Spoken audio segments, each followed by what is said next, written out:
everyone, welcome back to the Team Empire YouTube channel. I've been wanting to do this kind of video since probably about 8 weeks ago. So today's video is going to be basically like a day in the life, 12 weeks out from my very first competition, IFBB Bikini, which is going to be in Westgate, New Zealand. I'm really excited, but it's getting really close to the time now. 12 weeks out, we're starting to really get into the cut. It's a really exciting time for the prep, so I thought I'd just take you through a day, show you what I get up to. I don't know if it's exciting or not, but if you do enjoy it, don't forget to like this video and don't forget to subscribe to our channel if you want to see more content. So I'm so excited to take you through a day. It's kind of what I do every day almost. It's very sort of a repetitive time at the moment, but I really enjoy it and I thrive from that. So today we're going to be going through a glute-focused workout. That's my workout for this morning. I also have cardio this afternoon, so we'll be going back to the gym for that twice today. Also, I'll be going through my coach check-in. So every Monday I do a check-in with my coach, and I will be taking you through a bit of that check-in, so showing you through my weigh-in, my measurements, a bit of posing, and just doing my check-in photos and stuff like that for my coach. If I get a response back from him within the time that I'm filming, I'll also share that with you. Some new products from Infinite Aesthetics that I just got in the mail. I'm so excited. So there's a new outfit, a new set that's coming out really soon. So I thought I'd sneak peek, show you guys a little bit of that since that's just popped in the mail as well. Timing, perfect. That's about it. Maybe I'll show you some of my meals, a bit of what I'm up to. Yeah, like I said, a bit of posing, you know, just bits of this and that. We'll see how we go. But thank you so much for joining me today. I'm so excited to have you. And yeah, let's get into it, hey?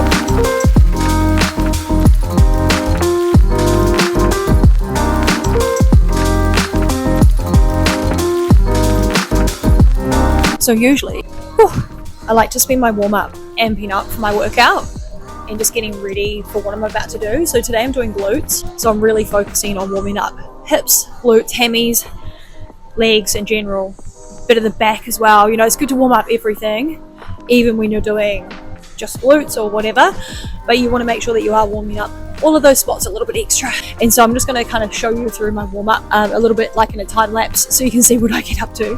But yeah, in my warm-up, I'm always pumping myself up for my workout. I'm always really getting myself excited for what I'm about to train, what I'm about to do. I'm envisioning my hip thrusts, my deadlifts, my whatever I'm doing, and I'm trying to envision myself really nailing it. So you want to envision your workout, pump yourself up, put some tunes on, spend a good 10-15 minutes warming up. Honestly, you won't regret it when you get older, I promise you. And your joints, your body needs it. Your body's not ready for a workout. You just go and do it. Your body wasn't ready. So make sure you do your warm-ups, make sure you do them properly. And let's go through the warm-up and then we'll get into the workout.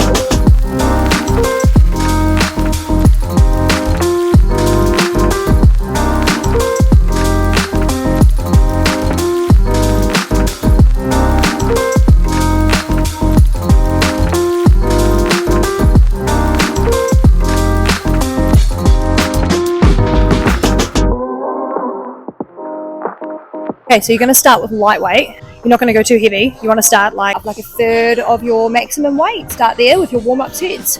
Go 2 warm-up sets. Add some pauses in, half reps, pulses, stuff like that to really feel the glutes. Your first 2 sets or your first warm-up sets are based around turning that muscle group on that you're trying to work for the day. So you're really trying to turn the glutes on. You don't want to throw extra weight on them without them being warm and ready. So the warm-up is one thing. Warm-up sets is another thing. And you're really working on feeling those glutes. Don't stop at 10 reps, minimum 12, and really try to add in a little bit of pause, a little bit of tempo, and really burn and get that feeling. So let's give it a go.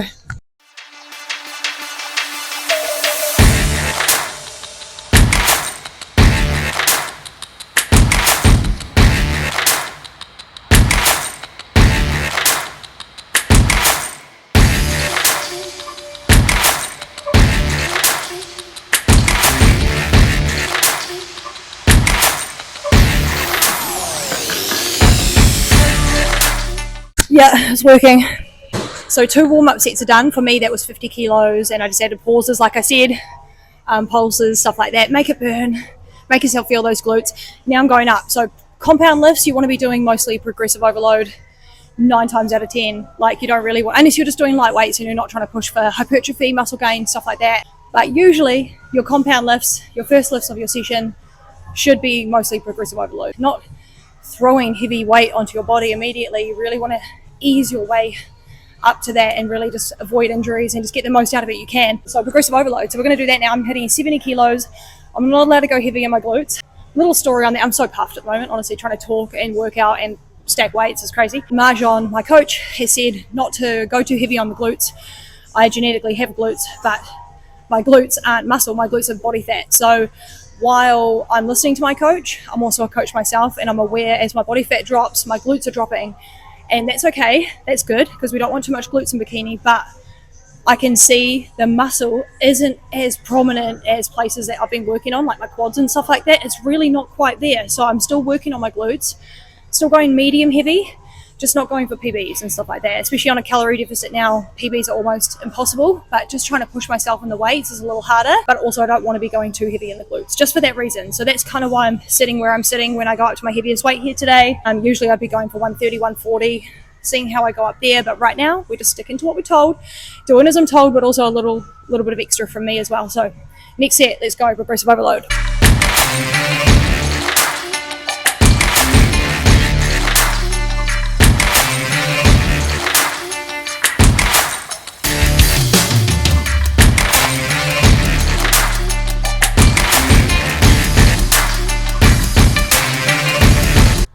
It's already feeling heavy. I'm fasted.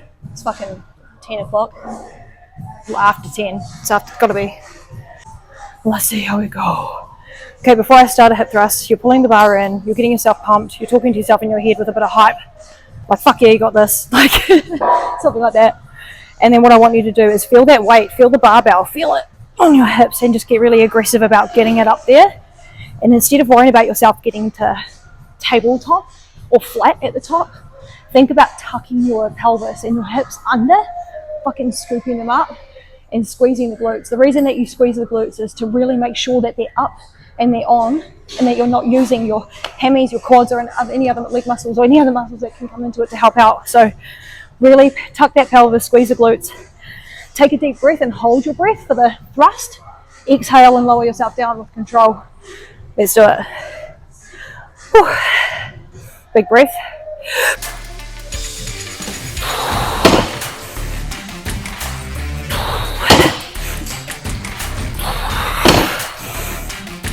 2 more.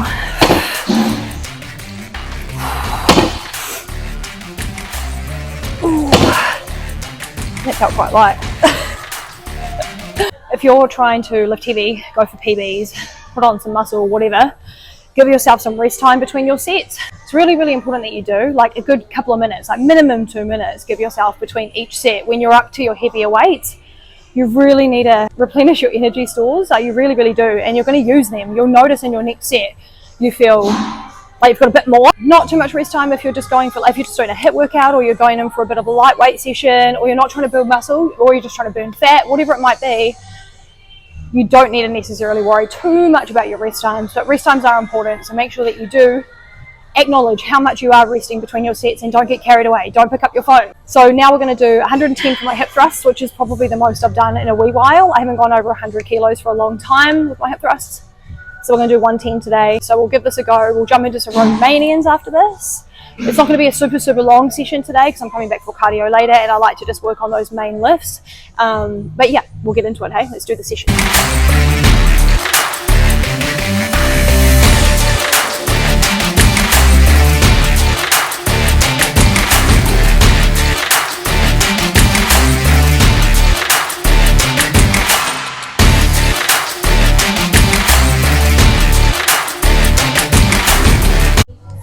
Again, that was easier than I expected.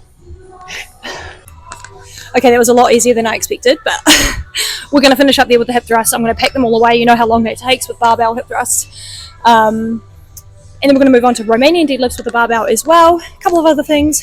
Let's get into it.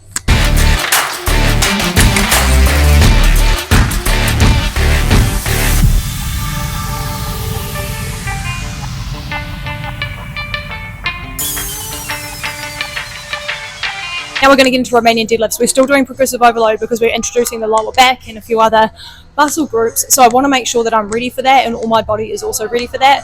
So we still start with a lighter weight and progressively overload up through our sets, which is what we're going to do right now. So let's jump into it. So I've got wrist straps I'm going to use as it gets heavier, but just for now, we just start with out wrist straps. Always start with out, and only use them when it gets heavy. And otherwise you're just going to get really reliant on them and get no grip strength. So always using your hands and wrists and your forearms as you can beforehand. You're going to take a good grip on the bar just outside your legs. You're going to brace your back, brace your core. Everything's going to be on before you freaking start. Don't start lazy, start on. You're going to take it nice and strong, lift it up, step back. We're doing RDLs, so we're having a bend through the knee. We're not doing stiff leg deadlifts. Big difference. Watch my other YouTube video if you want to know more about that. Okay, so we kind of brace the core before we go. We're going to take a little breath in, and on we go. Push your bum to the back of the room on the way down. Bend the knee on the way down, also bracing the core. All the weights in your heels for this movement. And you're only going down to mid-shin, you don't need to go any deeper.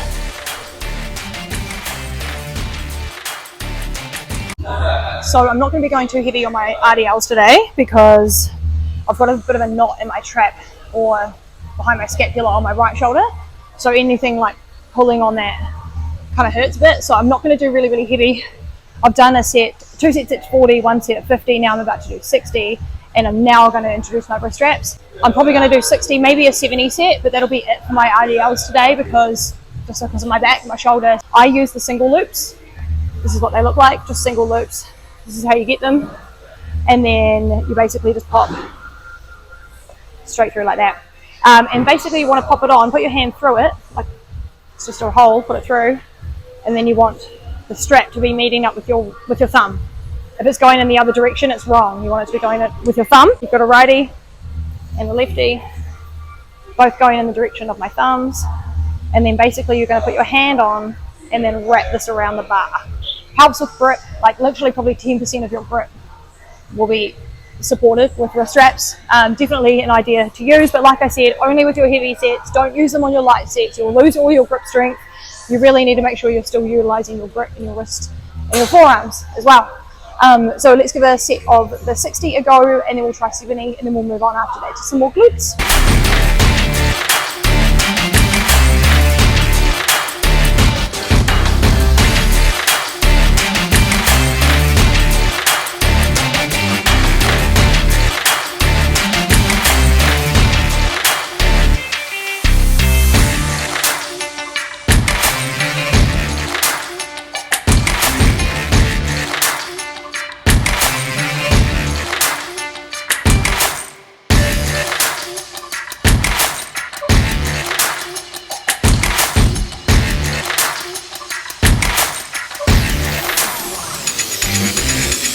So 60 kilos felt okay. I did 6 for 6, but I can feel my shoulder. And I'm just being stubborn. I'm being a stubborn little bitch. I'm just going to do one more set. I'm doing it. I'm doing 70. But I know it's not to the point I'm getting injured. It's just a knot. I know it is. I just need someone to get in there and pummel that shit out. I'm trying to get my partner to get in there and like really, and he does, and it works, but it just goes back. So I just need to get a physio to do his thing. But I'm going to do 3 reps at 70. Call it a day on the Romanians. I've got a couple more things to do, and then we're going to jump out of here, go to my chicken, do some posing, eat some damn food, and take it through the rest of the day. So let's keep going.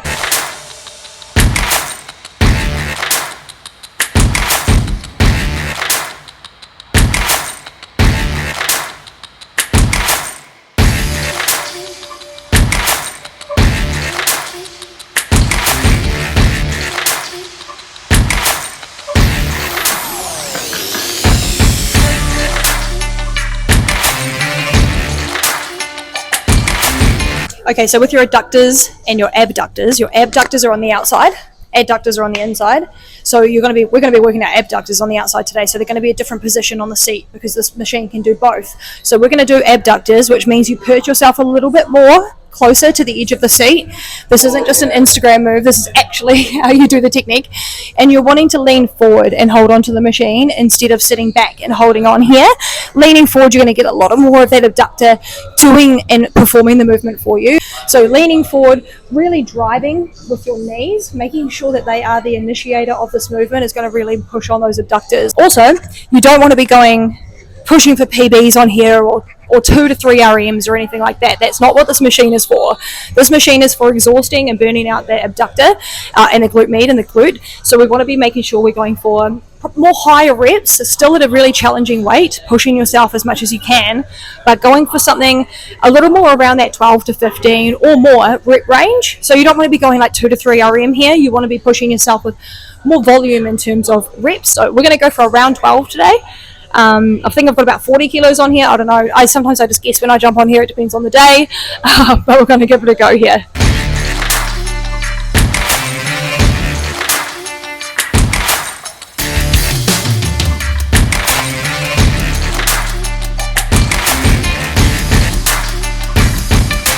So you want at the end, you want that side of your glute to be burning. Mine are. I probably should have gone for 15. I'm going to do that for my next set. So I'm going to get through my next couple of sets. And then we've got some walking lunges to get through, and then we're all done for our session today. So let's bang through these ones.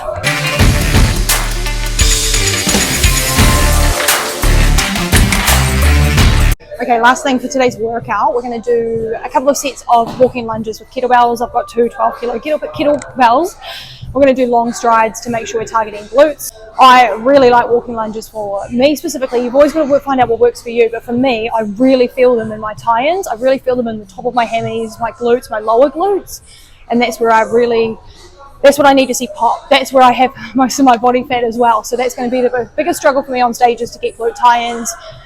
Due to body fat and just due to muscle. I'm just really not sure what's there. We haven't seen what's there because since I've been building properly, we haven't really seen what muscle is actually being produced and being built underneath the body fat. So we'll see how we go, but I definitely feel the tie-ins when I do walking lunges. Long stride, target the glute. So we'll do a couple of sets of those and then we're off. I'm starving, so let's go eat.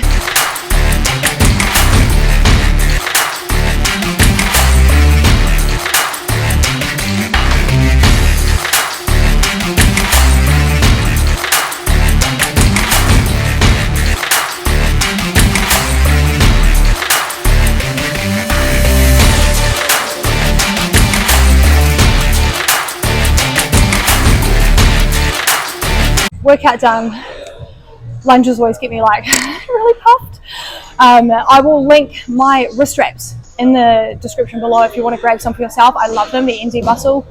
Good old heavy duty things they are. In this gym that I'm at, it's my home gym for this whole prep. I love it. I'm here twice a day. It's Flex Westgate, so I will link Flex Westgate in the description below as well. Flex is the best, always, always and always. And yeah, if you have any other questions, obviously leave me a comment. Otherwise, let's go. We're going to do check-in, posing, eat, work, repeat. I'll see you soon. Okay, so we're going to take my measurements. We're going to do waist, hips and glutes, and I'm kind of going to show you how I do them. So I always use centimeters for me. I don't know about you, wherever you are in the world, it can be different. So your waist is usually your smallest part of your waist. So if you're front on, it's the smallest part. Sometimes you can see a side on it. It just depends on you.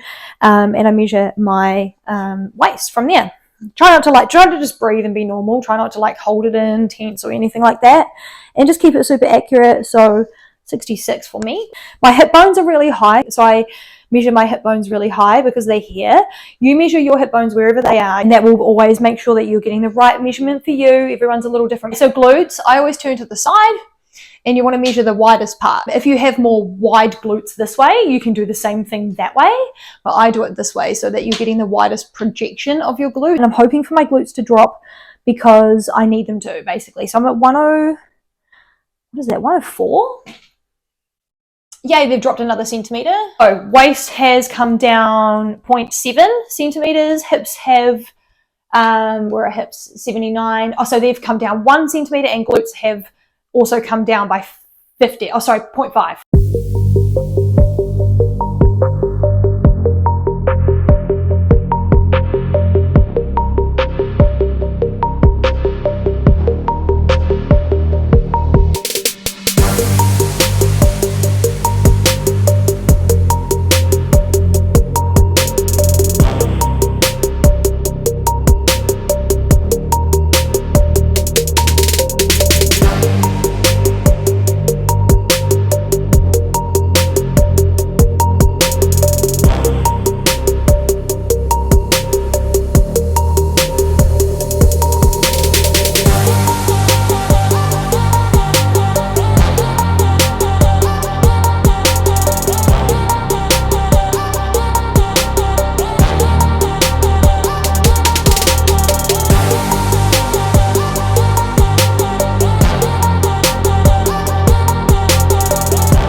I'm just about to start making my breakfast, but every time I do posing, which is obviously what I've just done, I always chuck on a bit of Arnold Classic, bit of Olympia, bit of whatever, and honestly it pumps me up so much to watch the girls like literally posing in front of me. So let's get into food, because honestly I am dying and your girl needs to eat. Okay, so I'm just about to make my first meal of the day. The very first thing that touches my stomach after water is a protein shake. I have that straight away because then I can just have that down there, feel a little satisfied while I make my eggs. Obviously, you know, they are like NZ Muscle, Isolate, easy on the tummy.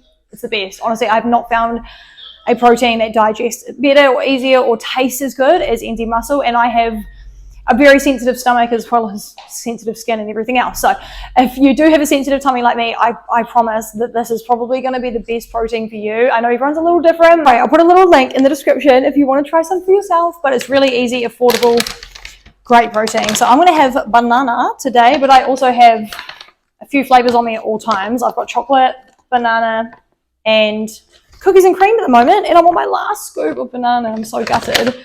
And then after this, I just make my first meal of the day, which is 4 eggs, 1 English muffin, some capsicum, and usually I have a little bit of cheese, but I'm out of cheese at the moment, like literally last scoop. And then I just top it off with a little bit of sauce. So it's really boring to make. It's just scrambled eggs on an English muffin, essentially, with a little bit of capsicum and a little bit of sauce. So I'll show you the end product. It ain't pretty, but I have it every day, and I've had it every day for the last 18 weeks. Honestly, I can do repetitive. If I have to, I will do it. If it's a competition of repetitiveness, pain, perseverance, like I'll win it. I'll win it if it's based on that, you know. But it's not. It's based on physique. So we'll see how I go. But yeah, first off, protein shake. I usually have this. I'm going to cut my protein shakes and stuff like that out of my diet probably a couple of weeks before comp. Just a couple of weeks, just to make sure that there's no inflammation in my gut or anything like that, because it can do that, you know. We want to be safe than sorry. So yeah, protein shake, and then I'll make my eggs and I'll show you what it looks like. Don't get too excited about it.